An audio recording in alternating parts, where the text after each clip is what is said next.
Hello friends, आज हम लोग कुछ बेसिक टर्म्स के बारे में जानेंगे। टोपो शीट्स में क्या क्या बेसिक टर्म्स है, कुछ बेसिक नॉलेज लेंगे उसका, और साथ ही रिलीफ फीचर्स के बारे भी हम लोग इस वीडियो में जानेंगे। सो फर्स्ट कलरिंग हम लोग को याद रखना है। कलरिंग याद रखना बहुत ज़रूरी है। कलर रिलेटेड क्वेश्चंस आएगा ही टोपो शीट्स में, आईसीएससी ज्योग्राफी में। So yellow colour cultivated land बताता है। अगर मैप में पूरा येलोइश शेड किया हुआ है मीन्स कल्टीवेटेड लैंड है वो।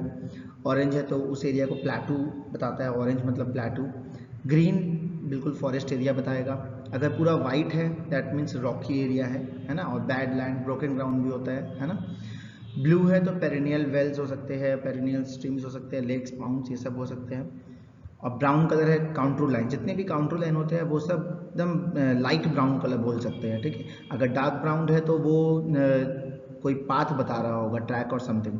और अगर लाइट ब्राउन है तो मीन्स काउंटर लाइन्स, और काउंटर लाइन्स में नंबर्स भी लिखे होते हैं जनरली, अगर कोई वहाँ पे फीचर्स है तो, रिलीफ फीचर्स है तो। Okay. Black lines dry streams बताते हैं, जैसे ब्लू लाइन्स पेरिनियल स्ट्रीम्स वगैरह बताते हैं। सिमिलर वे में ब्लैक लाइन्स होते हैं वो dry streams and survey trees बताता है। सर्वे ट्रीज में अंदर बीच में वाइट रहेगा पूरा, और अब बाउंड्री ट्री का बना रहेगा ब्लैक लाइन से। रेड में अगर देखें तो रेड परमानेंट हट्स बताता है। ओके, परमानेंट हट। ये था कलरिंग, तो ये कलरिंग चार्ट आपको याद रखना जरूरी है। ओके। नेक्स्ट पार्ट, कुछ रिलीफ फीचर्स के बारे में जानते हैं। जैसे एक है हमारे पास कॉनिकल हिल, तो ये कैसे पता चलता है कंटूर लाइंस को देख करके कि ये कॉनिकल हिल है। देखिए यहाँ पे क्या है, इस तरह का कुछ सर्कल्स बने रहेंगे कंटूर लाइन के, एकदम ब्राउन ब्राउन ब्राउन ब्राउन, एकदम हल्का लाइंस बना रहेगा, और सब में नंबर्स ऐसे दिया होगा। कॉनिकल हिल होने के लिए जो इनसाइड का नंबर है वो एकदम हायर वैल्यू का होना चाहिए, और धीरे धीरे वो घटते रहना चाहिए। जैसे कि यहाँ 600 है, 500, 400, 300, 200, 100, ऐसे करके वो घटता रहेगा नंबर्स। तो मतलब इनसाइड में जो है वो हाइट बहुत ज़्यादा है, जस्ट एज यहाँ पे बना हुआ है। इसका सबसे हाइट 600 है, मीन्स ये सबसे हाई पॉइंट है। उसके बाद 500, तो यहाँ से हाइट घट रहा है। फिर 400, हाइट घट रहा है। तो इट मीन्स कि कोई इस तरह का कोनिकल हिल है, मतलब स्टीप, इसका जो बाउंड्रीज है वो स्टीप है, और बीच में एकदम ज़्यादा हाइट है, फिर हाइट घट रहा है। तो ये एक हिल बता रहा है, ठीक है। तो हिल कैसे पता चलता है, बीच में सर्कल्स जो बना है उसमें बीच में 600, मतलब कुछ बड़ा वैल्यू रहेगा नंबर्स का, नंबर्स दिए रहेंगे तो नंबर्स का बड़ा वैल्यू रहेगा, और धीरे धीरे नंबर्स घटेंगे। तो ये हमें कोनिकल हिल्स बताता है। साथ ही ये भी देखना है, ये जो लाइन्स है हमारा, ये जनरली बहुत गैप में नहीं होता। यहाँ थोड़ा गैप में दिख रहा है पर इतना ज़्यादा गैप भी नहीं रहेगा। अगर बहुत गैप है तो फिर ये जेंटल हिल हो जाएगा, ठीक है। गैपिंग्स कम रहने चाहिए, एकदम कोन जैसा बनने के लिए गैपिंग्स कम रहता है। ओके, लाइंस देख रहे हैं, गैपिंग की बात कर रहा हूँ। ओके। नेक्स्ट हमारे पास जैसे कि ये वैली है। वैली मतलब जिसमें लोअर एरिया में, मतलब ऐसे गड्ढा टाइप, इधर से लैंड है, इधर लैंड है, बीच में गड्ढा है, ठीक है। खाई भी हम जिस तरह से बोलते हैं उस तरह का चीज़। तो यहाँ पे क्या होता है, इसमें जो है कुछ इस तरह का डिजाइन बनता है हमेशा। इसमें क्या होगा, जो सबसे पहला वैल्यू होगा वो बड़ा होगा, धीरे धीरे घटता जाएगा, मतलब सेंटर की तरफ। अगर इस तरह का लाइन ऐसे ऐसे बना है तो बीच का जो एरिया होगा वो एरिया में सब कम वैल्यू होगा, और जैसे जैसे आप ऊपर की तरफ बढ़ेंगे तो इसमें वैल्यूज बढ़ेगा, ठीक है। या बाहर की तरफ आएंगे तो वैल्यूज बढ़ेगा। तो इट मीन्स कि साइड वाला जो वैल्यूज है हमारा, जितना बाहर की तरफ हम जा रहे हैं लैंड उठता जा रहा है, और बीच में वैल्यू कम है, मतलब लाइन लैंड जो है वो डेप्थ में, गड्ढा में है ना। तो ये कुछ इस तरह का डायग्राम इसमें बनता है। तो ये एरिया पूरा लैंड है, ये एरिया पूरा लैंड है, और ये बीच में पूरा गड्ढा है। तो इस तरह को हम लोग वैल्यू बोलते हैं, वी शेप वैल्यू। इसमें जो लाइन से पूरे दिखते ही है, ये ए टाइप का ऐसा बना होता है, तो वो वी, जब ये उतर के आता है मतलब ग्राफ में, तो वी बना दिखेगा। तो इस तरह का दिखता है वो। Next, ridge. रिज मतलब जैसे कि ऐसे कुछ माउंटेनियस टाइप ऐसे बना हुआ है, इस तरह का डायग्राम को हम रिज बोलते हैं। तो इसमें क्या होता है, दो सर्कल्स होते हैं जनरली, दो सर्कल्स होंगे तभी ये रिज बन पाएगा। मतलब दो सर्कल्स, मतलब दो सर्कल्स ऐसे होंगे, एक में कुछ यहाँ हाइट होगा, कुछ यहाँ हाइट होगा, और जैसे जैसे आप इसके बाहर आते जाएंगे हाइट जो है वो घटता जाएगा, कम होता जाएगा, ठीक है। तो माउंटेन्स कैसे रहते हैं वैसा कुछ। तो दो दो सेंटर्स या तीन सेंटर्स रहेंगे, ऐसे सर्कल सर्कल, दो तीन सर्कल्स रहेगा, और उसमें बीच में ऐसे खाली जगह भी रहेगा, और ऐसे ऐसे वैल्यूज घटते जाएंगे, और मिडिल में वैल्यू सबसे हाई रहेगा। तो ये पता रखना कि मिडिल में अगर वैल्यूज बहुत हाई है और दो तीन सर्कल्स है तो मतलब वो रिज है, ठीक है। नेक्स्ट, स्टीप स्लोप बात करें तो यहाँ पे भी दो तीन सर्कल है, लेकिन यहाँ पे बीच में जगह खाली नहीं है। ये बीच का जो वैल्यू है, यहाँ पे भी जो ग्राफ है वो कट रहा है, कुछ इस तरह से बन रहा है, जैसे कि मतलब इधर पूरा एक एरिया है, इधर पूरा एक एरिया है ना। और बीच का सर्कल है, बस बीच से हल्का सा जॉइनिंग है, यहाँ पे भी कंप्रेस हो रहा है एरिया। तो जब कंप्रेस होता है तो इसको डिवाइडर भी बोल सकते हैं, वाटर डिवाइडिंग बोल सकते हैं, ठीक है। तो ये कंप्रेसिंग, वैसे ये बहुत कम, ये टॉपिक बहुत कम दिखता है वाटर डिवाइडर, ठीक है, लेकिन फिर भी आप जान सकते हैं जब दो सर्कल्स है, जैसे कि मैंने पिछले वाले में बताया, जब दो सर्कल्स है तो डिवाइडर तभी होगा जब ये वाला पार्ट भी कंप्रेस हो, मिडिल में पार्ट कंप्रेस हो, ठीक है। उस वाले में कंप्रेस नहीं था।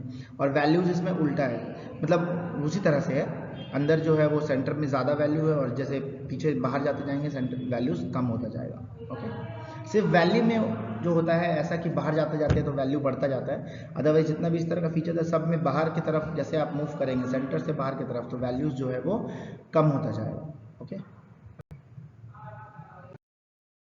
ना कुछ बेसिक टर्म्स देख लेते हैं, जैसे ओपन स्क्रब क्या होता है, land where mostly sheep and goat rearing practice, ये बहुत इंपॉर्टेंट है। ओपन स्क्रब अगर वहाँ लिखा ही रहता है जनरली, तो इससे आपको समझ जाना है कि वहाँ पे क्या काम होता है, sheep and goat rearing practice किया जाता है वहाँ पे, ठीक है, रेयरिंग प्रैक्टिस किया जाता है। स्टोनी वेस्ट दिख रहा है, स्टोनी वेस्ट स्टोन स्टोन बना रहता है, पूरा व्हाइट लाइन रहेगा, तो इससे क्या पता चलता है, कल्टिवेशन नहीं होता है वहाँ पे, ठीक है, लैंड पूरा पत्थर से भरा हुआ है, कल्टीवेशन नहीं होता। शीट रॉक्स है, region mostly covered with sheet of rocks, बहुत सारा पत्थर उस पर शीट रॉक्स लिखा भी होता है। देन रॉक आउटक्रॉप, इन सच ए रीजन सब soil is expose and cultivation is not possible, सब सॉइल जो है वो प्रॉपर नहीं है जिसकी वजह से कल्टीवेशन पॉसिबल नहीं है, रॉक आउटक्रॉप उसको बोलते हैं। ब्रोकन ग्राउंड तो मैं आपको पिछले वाले वीडियोस में भी दिखाया हूँ, develop because of absence of natural vegetation on both the banks of the river, मतलब वहाँ प्रॉपर वाटर नहीं मिल पा रहा है, हो सकता है सीजनल रेनफॉल हो, जनरली ये पहचान होता है, सीजनल रेनफॉल है तो ब्रोकन ग्राउंड होगा। तो ब्रोकन ग्राउंड में क्या है, वहाँ पे वेजिटेशन प्रॉपर्ली पॉसिबल नहीं है, ओके, नेचुरल क्रॉप ग्रो करना मुश्किल है, तो ये ब्रोकन ग्राउंड है, ओके। कॉजवे का डेफिनेशन आपको याद रखना है, एक रेज्ड प्लेटफॉर्म होता है स्ट्रीम के ऊपर, जैसे कि कोई bridge, not to be confuse the bridge मतलब एग्जैक्ट ब्रिज नहीं होता है, लेकिन वो क्या है, रेज्ड प्लेटफॉर्म है, ताकि लोग एक जगह से दूसरी जगह जा सके, बीच में नीचे पानी है, ओके, इस तरह का कुछ है। is motorable during dry season, hence presence of too many causes indicate an area of seasonal rainfall. कॉजवेज वहाँ पे क्रिएट हो जाते हैं जहाँ पे मतलब पानी टाइम टू टाइम बहुत कम हो जाता है, तो वो अपने आप नेचुरल क्रिएशन है ये, ठीक है, नेचुरली कॉजवे क्रिएट होता है, तो पानी बहुत कम हो जाता है तो लोगों के लिए जाने का रास्ता बहुत ईजी हो जाता है पानी के ऊपर से ही, तो वैसा कुछ है, पानी एकदम हट जाता है तो उस तरह का सिनेरियो बनता है। तो वहाँ देव बोल रहे हैं कि बहुत सारा कॉजवेज अगर कहीं पे है तो मतलब वहाँ पे सीजनल रेनफॉल है, रेनफॉल कभी कभी होता है सीजनली, जो सीजन उसका होता है तभी होता है। अच्छा, एक्वाडक्ट आर्टिफिशियल चैनल्स है जिससे हम लोग पानी की एक जगह से दूसरी जगह तक ले जाते हैं, ठीक है, कन्वेइंग वाटर के लिए एक्वाडक्ट वहाँ लिखा होता है मैप में, और ये होता क्या है, artificial channels, okay. Drainage pattern में कुछ देखते हैं, ये एक ड्रेनेज पैटर्न है एकदम गांच के जैसा, इसमें क्या है कि पहले एक रूट टाइप दिखेगा ऐसे, ऐसे सभी ड्रेन से पानी एक जगह कलेक्ट हो रहा है, इसका सिंपल मतलब ये है, जैसे कि यहाँ पे दिख रहा है सभी ड्रेन से ऐसे है, और यहाँ एक मेन एरिया है जहाँ से मतलब जॉइंट है, तो सभी ड्रेन से पानी ऐसे, मतलब इधर से पानी इधर जा रहा है, इधर से इधर जा रहा है, तो ऐसे करके ड्रेन बना हुआ है जिसमें एक गांच की तरह ट्री के जैसा वो दिखता है, जैसे यहाँ भी देख सकते हैं, यहाँ से निकला फिर सब डिवाइड होते जा रहा है, जैसे तैसे भी डिवाइड हो रहा है तो फैल जा रहा है पूरा ब्रांचेस के जैसा, ओके, तो ये डेंड्रेटिक बताता है। और एक हमारे पास आता है जिसको हम लोग टेरलिस बोलते हैं, इसमें एक सेंटर होता है, उससे साइड बाय साइड निकलता है, एक इस साइड एक इस साइड, फिर एक साइड एक साइड, रूट्स के जैसा अलग अलग निकलता है, एकदम रूट्स के जैसा है ये, तो ये हो गया हमारा टेरलिस।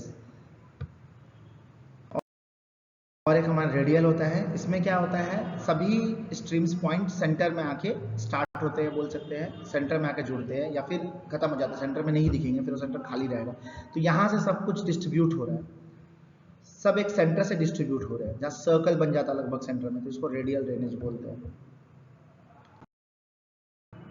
ओके। सेटलमेंट्स की बात करें, न्यूक्लिएटेड में हाउसेस बहुत एकदम क्लोज क्लोज रहते हैं, जैसे ये वाला एकदम क्लोज क्लोज है, न्यूक्लिएटेड एकदम सटा सटा हाउस बना हुआ है, क्लोज क्लोज।